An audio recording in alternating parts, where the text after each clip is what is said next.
Gastric band surgery has been around for 15, 20 years. There are a number of devices that you can use, one of them which is a lap band.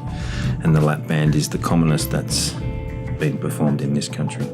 It involves applying a device around the top end of the stomach, which is able to be inflated and deflated via a port which sits underneath the skin. The band divides the stomach into two portions, a small bit and a big bit.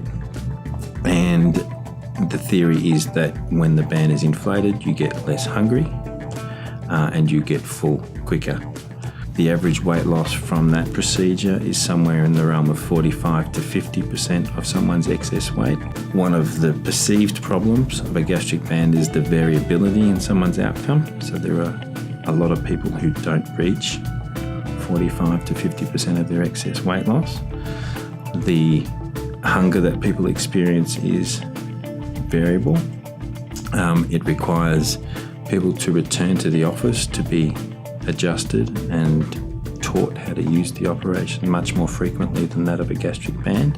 A good thing about a band is that you can adjust it. The worst thing about a band is that you can adjust it. So people end up with their bands becoming too tight, so the hole where food goes through, it's made too small, and anything that's solid can't pass, so the only way you fix it is by vomiting. In the short term, it's a very safe procedure.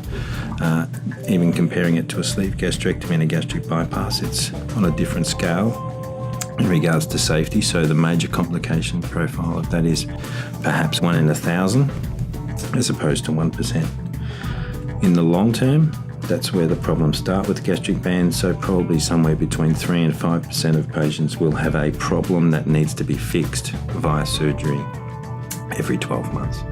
So at the end of 10 years, one could assume that half of the patients will have had something gone wrong with the band.